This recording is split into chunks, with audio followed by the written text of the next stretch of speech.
Wassail,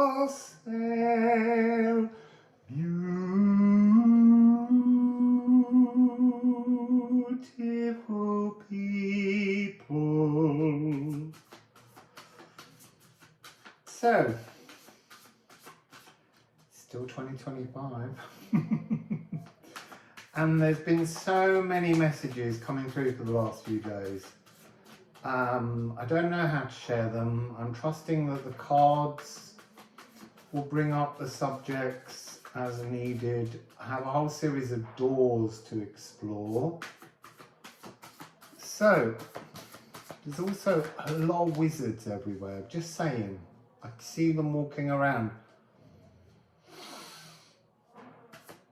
So, what would you like to share with us today? So, we have the moon, and we have Hengetru coming through, but in reverse. There's something about allow now, stop reviewing, stop reviewing your emotions. Stop reviewing how you feel. Stop all of it. It's time now to acknowledge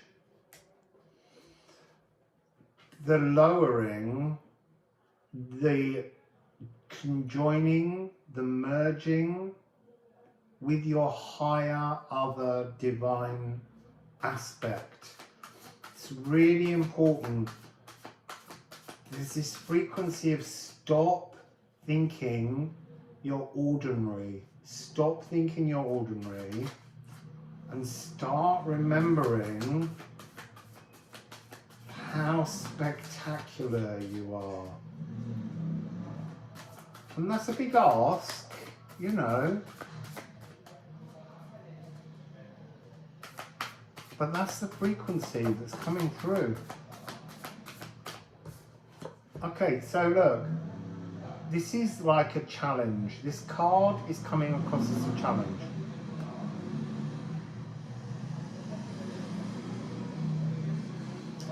It's the portal.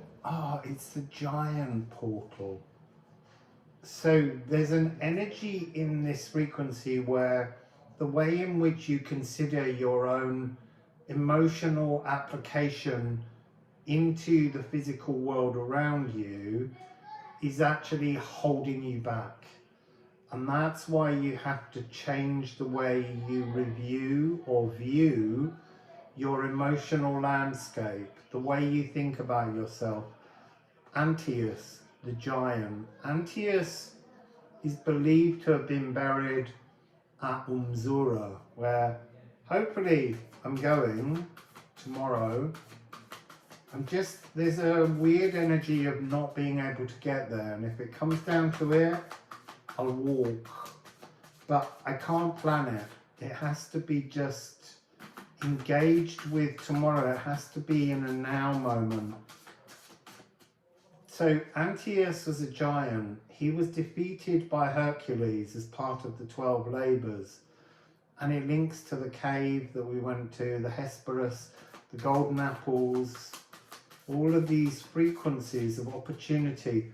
It's almost, I want to say that the giants were squeezed out or buried or compressed or left locked away, hidden. And that's because, you see, that's so weird. I'm getting an image of like captured giants, but captured jinn.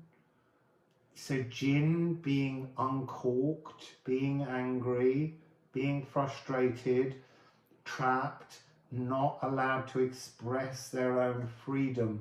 The giants are abundance, and they're being used to provide abundance to a few, but not to all. And everyone has a giant. We need to unlock the giants, people. We need to find our missing giants. They are the key to our abundance. So there's a card on the floor.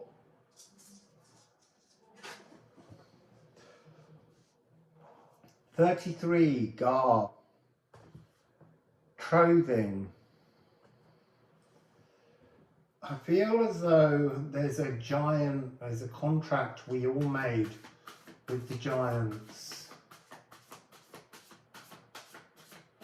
What would it be? I mean, other than to release them, tell me about this akashic contract with the giants.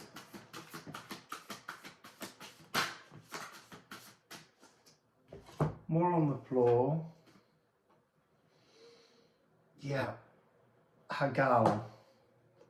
Hagal is, Emir. So we began bigger, is what I'm hearing. We began larger. We began as greater energy.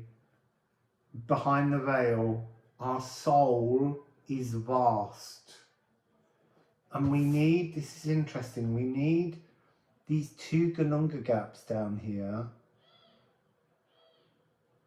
We need them to both be in alignment. That's our mundane and our esoteric. So, the giant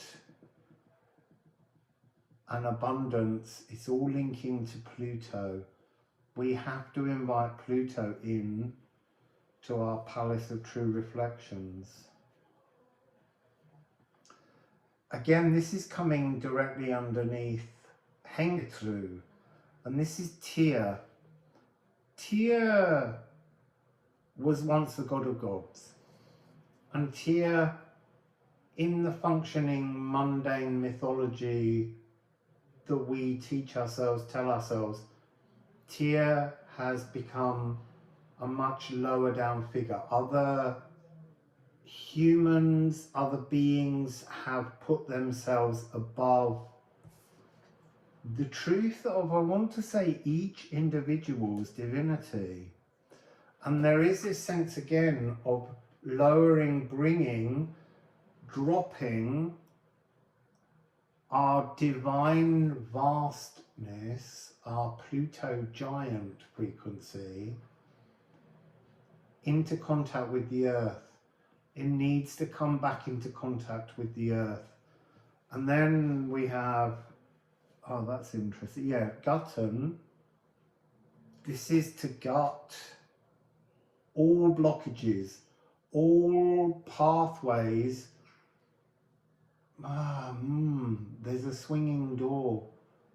It's just been stuck. It's been held over. So I'm seeing, I can see the door now. It's the door I took a picture of that has a Ganunga gap rusted and pushing through the energy.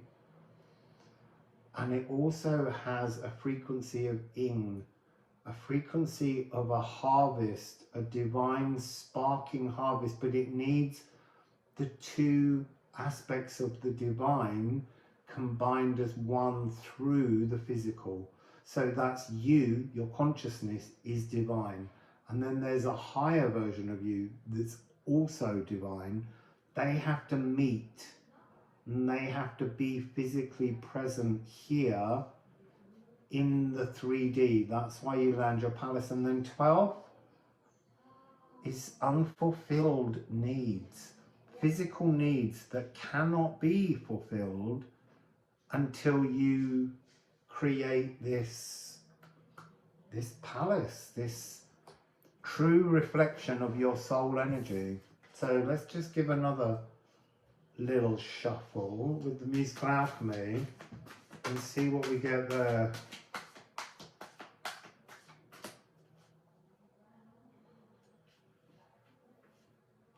I've got one turned over in the deck, Mercury. Interesting that it's Mercury, because there's something about this card yesterday, the 15, was really, really important as a frequency. It's something that's the physical materialization of the frequency of true desires. And we have Poimanda, Poi Poi. This is divine. We also have one on the floor, Monas Hieroglyphica. There's something here of the Mercury, but eclipses as well. Mercury opens spaces for knowledge to come through, and all the blockages have been gutted. This difficult pathway that you've not dared to step into is now the divinely destined proposition, divine wisdom pouring through you. Quicksilver, I'm being shown like veins, networks, the veins on leaves, the energy lines of the world. They're all fractals that go from a single source outwards with myriads of different pathways and directions and things on them. And at the base of all of that is every living soul that needs to feel compassion. That's this message that keeps coming across. Our need to bathe and wrap the whole world in passion, in a nurturing frequency, a divine feminine frequency, so that the clothes of the divine masculine can materialize around the shape of your new philosophical divine outlook. It's a beautiful frequency. Let's just get some runes.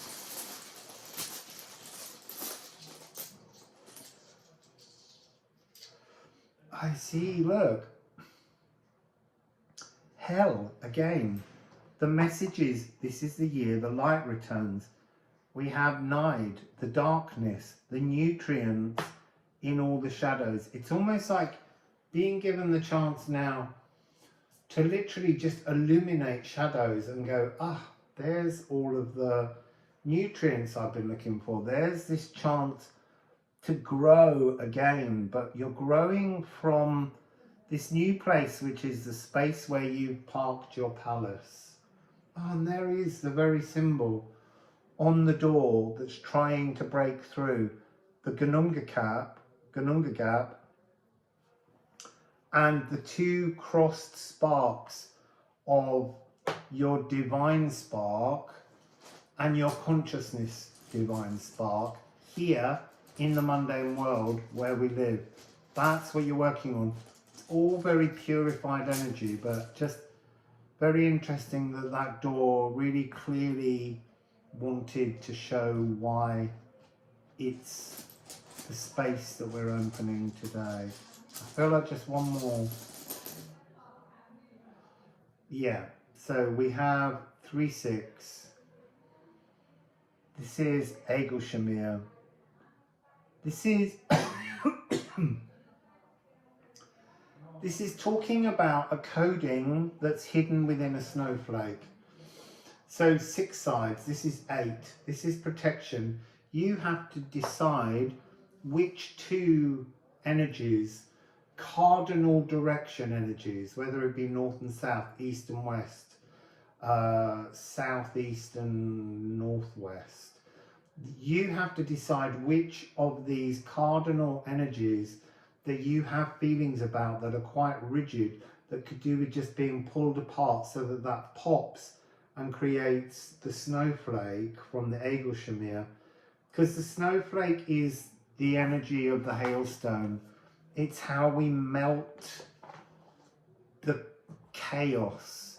It's how we release the giants. It's some kind of code hidden within a snowflake. Just from an energetic and geometric point of view. So Releasing giants.